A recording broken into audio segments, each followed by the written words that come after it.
Oke, jadi welcome back to Silent Trader Academy Channel. Ya, masih berjumpa kembali dengan saya, Om Silent, di kesempatan morning briefing hari ini untuk tanggal 5 April 2022. Ya, jadi sebelumnya mohon maaf banget, hampir 4 sampai 3 morning briefing gak ada karena saya hari Rabu kan persiapan untuk itu Bibos ya, untuk next episode. Lalu Kamisnya saya drop banget bed rest seharian. Bahkan morning briefing VVIP juga saya nggak bisa buat. Jumat udah coba recover. Sabtu Minggu juga masih bed rest gitu ya, untuk memulihkan. Sebenarnya hari ini badannya belum terlalu fit, tapi udah bisa buat morning briefing lah. Jadi cuman mungkin kita nggak usah terlalu panjang-panjang ya. Kita bahas emiten-emiten yang mungkin menarik aja gitu ya, selama sepekan ke depan tentunya. Oke, ini bulan yang baru. Sebelumnya saya ucapkan selamat menunaikan ibadah puasa ya, menjalankan ibadah puasa bagi teman-teman yang menjalankan. Tetap semangat, semoga di bulan yang penuh berkah ini ya kita semua diberikan kelancaran dan yang terbaik lah ya. Amin. Oke, lalu tanpa panjang lebar kita akan lanjut untuk membahas market. Ya, seperti biasa outlook market tidak berubah, masih dalam pola rising wedge. Ya, jadi banyak yang tanya, Om, rising wedge itu kok kalau memang katanya potensial koreksi gitu ya, tapi kok naik terus? Karena rising wedge memang seperti itu. Ya, dan di video atau di pembahasan kita beberapa minggu yang lalu, memang rising wedge ini kita nggak bisa ukur kapan ujungnya. Oke, tapi biasa nanti akan muncul ciri-ciri. Ya, akan muncul ciri-ciri. Salah satu cirinya sebenarnya udah agak kelihatan ya. Ya, candle-nya kecil-kecil. Kayak gini kan candle-nya mulai kecil-kecil dan mengerucut.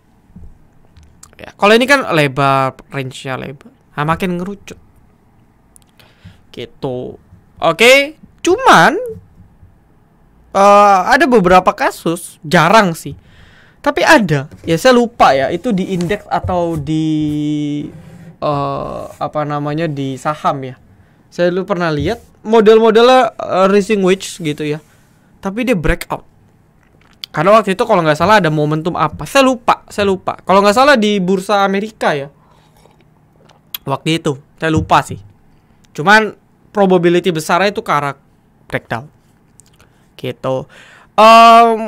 Sisanya no comment lah ya untuk outlook market. Sisanya no comment, saya udah bahas outlooknya juga sama ya. Let it flow aja. Kita belum tahu ujungnya ya, let it flow.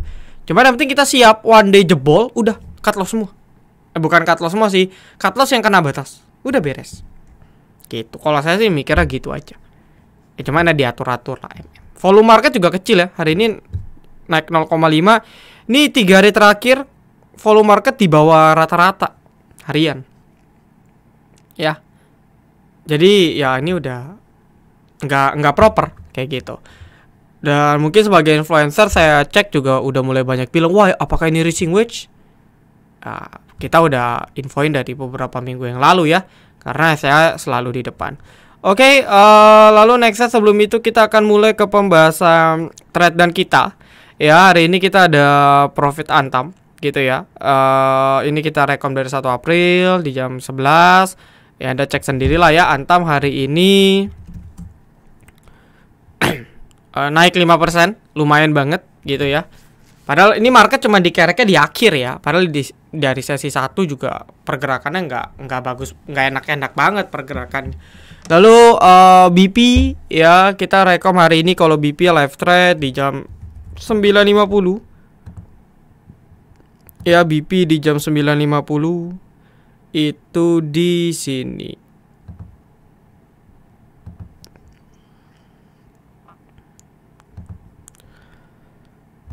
Ya, 9.50 itu di sini. Live trade ya. Live trade sampai akhirnya dia kurang lebih sekitar 7 menit. Habis itu langsung TP. Setelah itu kita kawal dia konsolidasi. Saya sempat screenshot juga nih.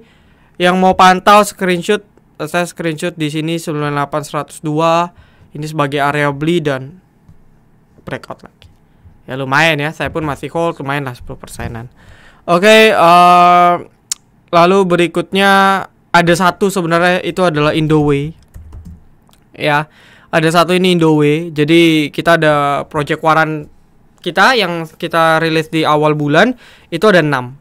Nah, 2-nya udah jalan di, ya bisa kita bilang di bulan ketiga ya. Gitu. Pertama Binowe itu di Februari. Ya, Binowe kita itu di Februari. Jadi 2 bulan. Lalu ini Indoway. Ya. Indoway kita beli saya pribadi di 12 ya. Cuman teman-teman VVIP ada yang dapat di 11. Ada juga tadi pas TP di 30-an. Karena tadi di 30 rame transaksi. Anda hitung sendirilah cuannya hampir 200% ya kalau ditembus. Cuma sayangnya tadi Indonya kempes. Wajar karena naiknya sudah signifikan. Mungkin butuh konsolidasi. Kayak gitu ya. Jadi kita di VVIP ada project waran. Cicil. Gitu. Kalau mau belajar caranya di FTAC. Oke. Nah, lalu nextnya buat yang mau download mobile app silahkan. Gitu. Ada kemungkinan ya. Ada kemungkinan nanti untuk bot kita akan kasih free. Ya, cuman ini baru kemungkinan aja sih. Kayak gitu ya. Lalu buat yang mau join VVIP silakan, masih harga promo bukan harga yang ini. Ya, jadi kalau mau manfaatkan silakan. Lalu untuk STAC ya reminder aja, ini kelas belajar saham kita yang akan kita selenggarakan di bulan Mei, bulan depan.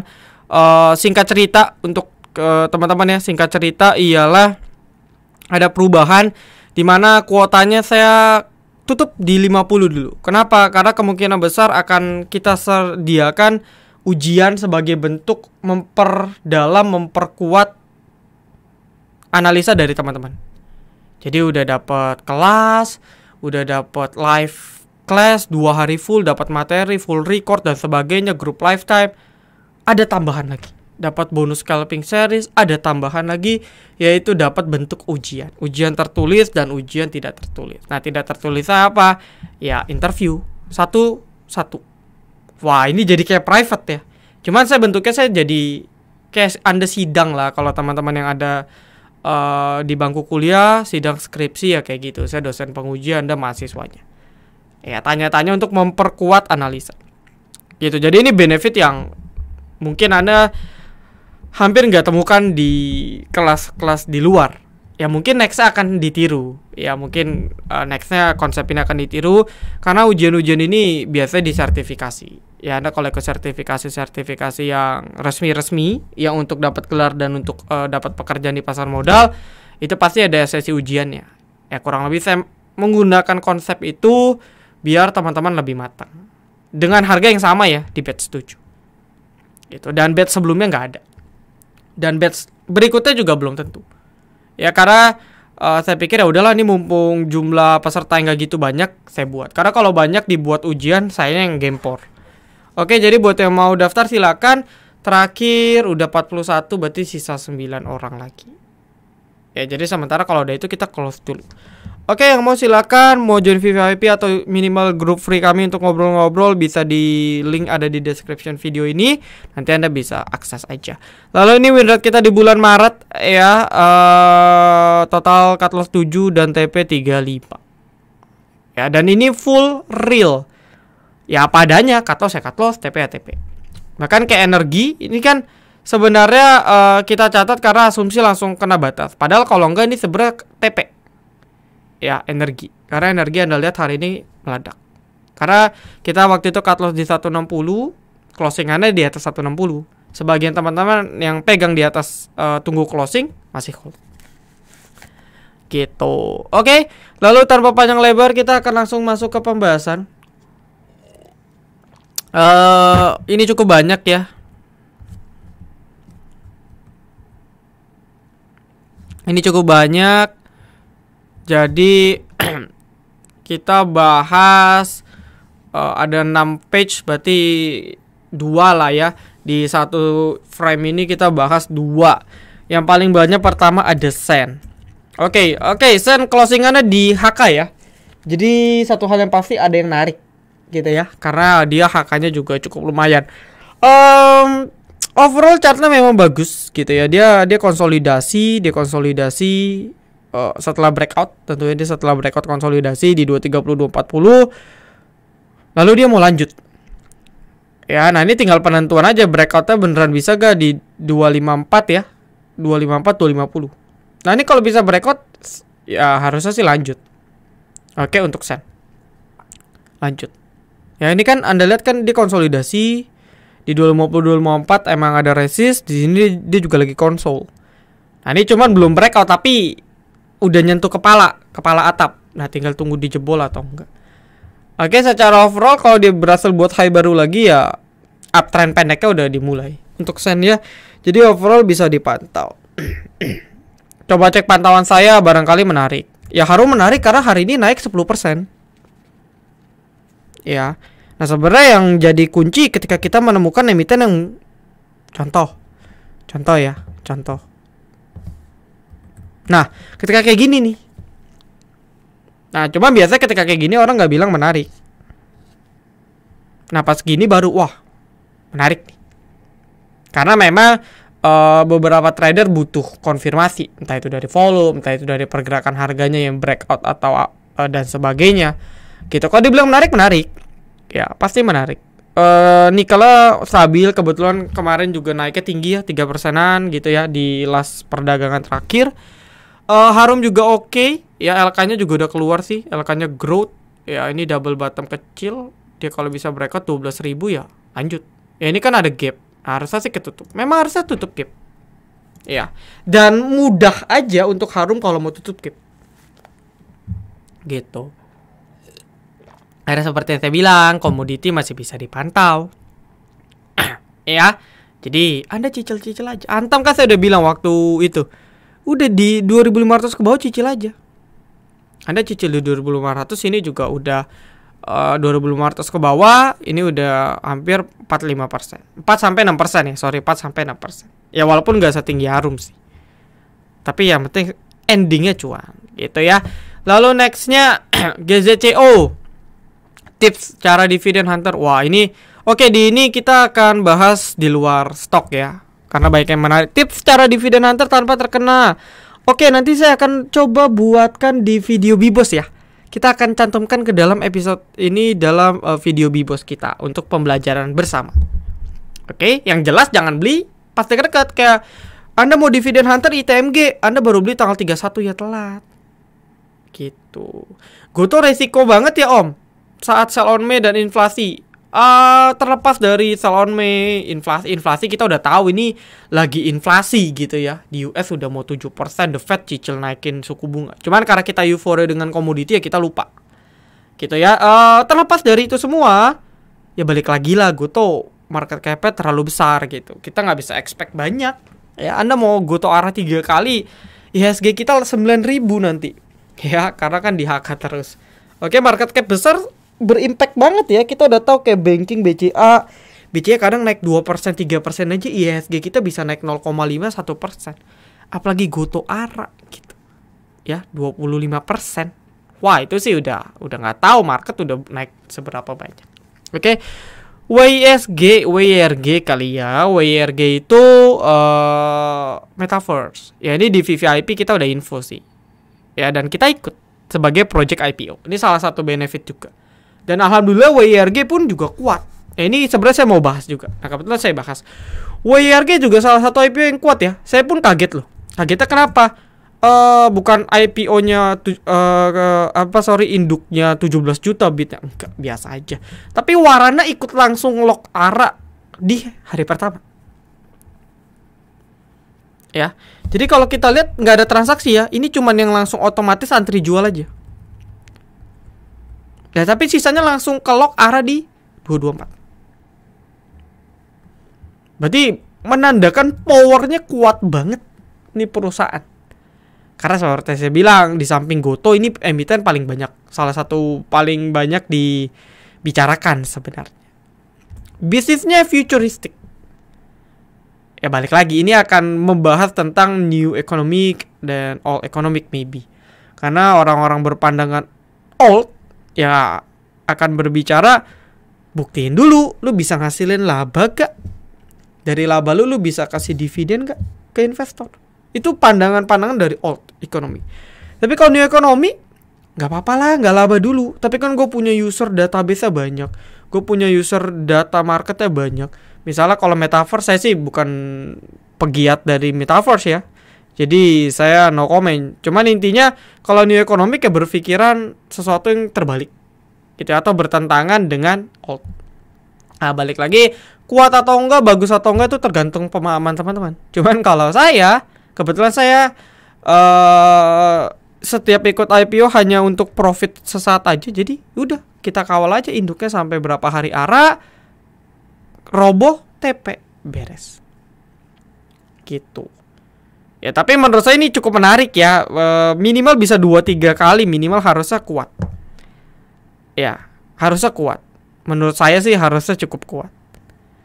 Bisa lebih gak, Om? Bukan gak mungkin. Ya, bukan gak mungkin. Anda ingat waktu itu UVCR ya, Ultra Voucher? Ini juga IPO-nya lumayan ngeri ya. Meskipun sempat kebuka sih. Ini juga lumayan ngeri. Apakah akan diikuti ya kita nggak tahu. Ya kita nggak tahu. Cuman menurut saya bisa aja. Ya, buat yang ada keep, ada barang ya trailing stop dinaikkan. Buat yang belum punya, maksa antri, resiko Anda harus tanggung. Gitu. Om, buat video pembahasan lengkap sama yang mau IPO dong, kayak di channel-channel. Oh, setiap orang ada yang mau IPO ya. Oh, oke lah, saya masukkan ke dalam list dulu ya. Boleh. Nanti kalau oke nanti saya coba buatkan. Ya. Sip, thank you. Oke, lalu nextnya.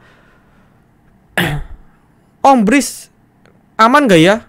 Ya inilah mental investor gitu ya.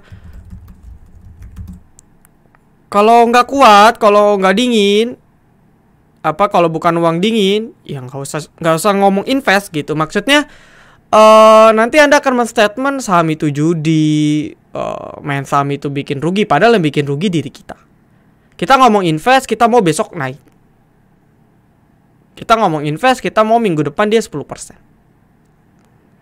Ya, pertama, kedua, Anda mantau market mulu tiap hari. Ya udah, Anda trading aja, ngapain invest kalau Anda pantau tiap hari? Ya jangan beli Bris karena trennya lagi down. Gitu. Itu aja sih. Ya sisanya saya no comment lah. Ya, intinya sih kalau kita di VVIP juga ada saran invest. Alhamdulillah nyantai aja tuh.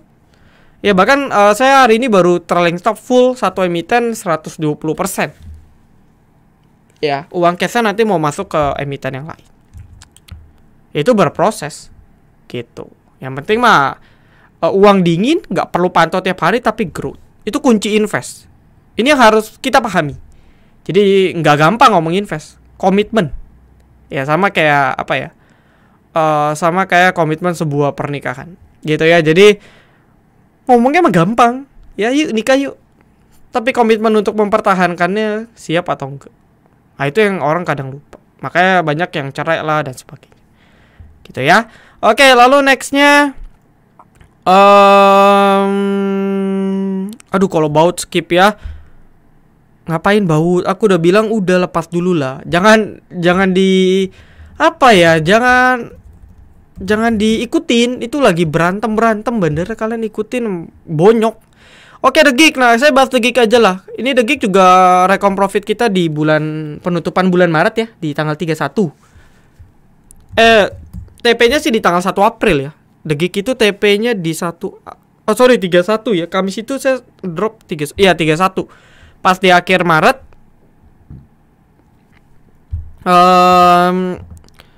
akumulasinya lumayan ya. Ini emiten ini saya nggak tahu ada apa sih. Cuman ada akumulasi yang cukup lumayan gitu dari kemarin. Ada AK, ada YP, ada MG dan lain-lain sebagainya. Teknikal pun bisa kita bilang ya dia udah mau coba breakout ya untuk si The Geek. Jadi lumayan menarik untuk kita pantau sebenarnya. Ya trendline Minora pun udah di breakout. Ini resist 170 juga jebol. Ini 180 kuat, 180, 185 juga dijebol. Ya ini mungkin tinggal Anda tunggu buy on correction aja nih. Nah tapi kalau dia sustain di 180-an aja, koreksinya nggak lebih di bawah itu, saya rasa Anda bisa ambil posisi. Ya sambil memantau nanti pergerakan bandar. Target minimal balik ke 200 lah. 190 sampai 200. Ya menurut saya itu masih cukup oke. gitu ya. Lalu mungkin Medco ya, untuk Medco ini komoditi yang oilnya ya, kemarin oil juga gila tapi ya emitennya nggak naik, cuman ya naiknya nggak yang superior ya. Lalu dia juga semacam buat head and shoulders, tapi positioningnya dia lagi di area sideways sih. Ini big sideways ya. Ini kalau kita lihat Medco sebenarnya dia dalam trend sideways besarnya. Ya dia lagi sideways besar sebenarnya. Ya cuma kalau jangka pendek ya ini lagi mau coba arah downtrend aja. Untuk Medco sendiri kunci pertama ya kita ketahui balik lagi 555, 550, 545 dan sebagainya. Ini area kuat. Pokoknya 550-an ini area range support yang cukup kuat. Nah, kalau dia nggak bisa balik akan lanjut turun ke bawah. Bisa ke 500 ke bawah. Tapi kalau kuat ya balik lagi, Anda lihat setiap dia dekat 550 itu membala minimal ke 600. Ya, membala ke 600. Jadi kalau Anda yakin Anda bisa buy on weakness sekarang, TPD mungkin dekat 600. Kalau jebol nggak bertahan beberapa hari di atas di bawah 550 nggak bisa balik ya lepas. Seperti itu. Oke, lalu nextnya PTDU mau dibawa kemana? Skip ya. Ini terlihat banget ada yang buang. Sama kayak Nano. Kalau saya di VVIP Nano saya udah info nih sejak dari yang di sini nih. Saya udah bilang wah ini udah nggak bener. Karena volumenya besar, sahamnya ARB, gitu ya. Jadi ini udah pasti nggak bener nih. Ya lalu untuk PTDU-nya sendiri juga skip lah. Ini kan dari awal memang emitennya juga nggak jelas. Naiknya diatur, turunnya juga terjun bebas. Ya ini kayaknya sih repo sih. Ya ini emiten yang repo, balik lagi repo banyak kasus gagal bayar dan sebagainya ya endingnya gocap. Bukan nggak mungkin. Ya semoga sih jangan. Oke, lalu next SMDR. Chartnya sih oke. Dibilang tinggi-tinggi, tapi ya balik lagi kadang emiten yang tinggi bisa naik lebih tinggi lagi. Jadi Anda kalau mau kejar silakan, yang penting atur posisi. Ya buat yang tipenya nggak suka kejar atas, ya tunggu koreksi. Minimal berapa? Minimal dekat area moving average. Gitu. Ya LK-nya keluar, tinggal tunggu satu pengumuman dividen. Nah ini pengumuman dividen salah satu yang dinantikan oleh investornya si SMDR. Karena meledak, ya asumsi dapat atau bagi dividennya juga besar tahun ini. Kayak gitu ya. Lalu CSIS akum apa gimana? Aduh ini mah nggak akum lah. Ya. Ini nggak ada akum. Oh akum ya. Sorry. Coba kita track ya. Saya sih udah lama nggak pantau CSIS ya. Oh ada akum dari AG. Cuman nggak ada ngapa-ngapain ya. Maksudnya dia akum emitennya nggak dijaga, perlahan cicil turun. Ya saya nggak tahu sih apa yang dia pikirin. Ya cuman ini adalah apa namanya titik dimana kadang memang retail akan cut loss. Kenapa? Gak ada transaksi, sepi, makin turun. Kita lihat emiten lain arah, ya kan? Akhirnya kita lepas. Nah di saat retail lepas, bandar akum. Nah, cuman selalu pertanyaan yang mendasar dari bandarmologi ketika kita lihat ada bandar melakukan akumulasi, pertanyaannya cuma satu yang nggak bisa kejawab. Kapan bandar mau naikkan? Nah pertanyaan itu tidak ada formula pasti yang bisa menjawab kapan. Ya itu salah satu weakness dari bandarmologi. Nah kalau Anda mau ngikutin, ya Anda akan dibawa anyut entah sampai kapan. Bisa cepat sehari 2 hari, bisa lama sebulan 2 bulan. Itu konsepnya. Makanya tidak bisa 100% menggunakan bandarmologi. Tapi bandarmologi satu komponen penting yang bisa membuat Anda memaksimalkan profit Anda. Jadi ya dua mata pisau tergantung Anda gunainnya gimana. Oke. Ya lalu Anda kalau tanya Dewa, saya no comment kalau sama Bakri. Saya sering bilang saya bukan pegiat emiten 50 ya. Bukan spesialisnya juga, ya saya mah ngomong apa adanya aja. Gitu. Cuman kita tahu ya emiten Bakri ini lagi rame banget. Ya terlepas dari bumi yang kemarin ada OWK ya. Itu pun dia naik 80. Kalau nggak ada OWK dengan harga call saya yakin dia masih bertahan di 70-80 sih. Gitu ya. Lalu energi udah mau balik 200, BRMS hari ini juga kenceng. Lalu ya ini yang liquid-liquid ya, Bumi, Energi, BRMS. Sekarang Dewa yang udah lama nggak bangun. Nah, apakah dengan bangun ini bisa langsung terbang? Kita nggak tahu. Karena emiten yang 50 beberapa butuh waktu yang cukup lama untuk naik. Contoh BP lah yang lagi rame. Yang kita TP. Oke, dia mulai volume dari sini. Dari tahun lalu, September. Langsung naik gak? Enggak, dia bahkan sempat di balik tidur 50, bangkit. Balik tidur 50, bangkit. Sampai baru benar-benar beggar itu setelah bulan 3 atau kurang lebih sekitar setengah tahun kemudian. Nah, ada juga yang bisa langsung terbang. Contohnya PSKT. Open, jebret 100. Gitu. Jadi ada 2 kategori. Nah, kita nggak tahu nih Dewa ini kategori. Apakah dia akan buat konsolidasi dulu? Ya, main di 50, 51, 50, 51 pindah-pindah. Atau bisa langsung digas. Cuman kalau saya lihat polanya seperti ini ya harusnya akan buat tektok aja sih. Ya. Yang penting asal dia nggak kekunci di 50 itu masih oke. Jadi kalau Anda mau coba di sini pastikan dia nggak kelok di 50. Itu aja. Gitu. Cuman momentum grup bakrinya masih oke banget.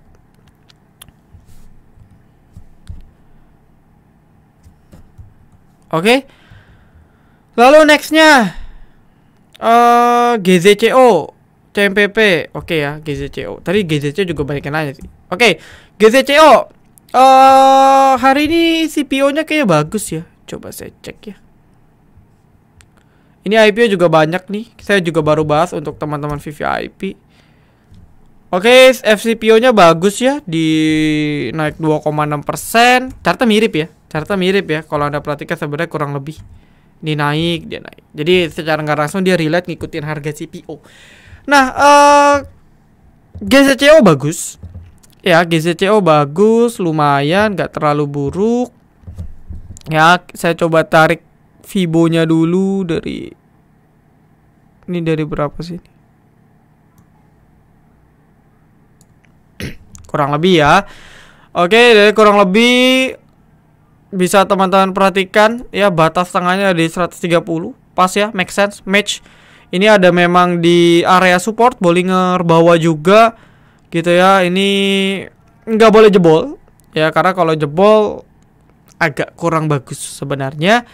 Dan untuk outlooknya dia kemungkinan besar buat bisa triangle, bisa penan yang lumayan besar ya sebenarnya ya.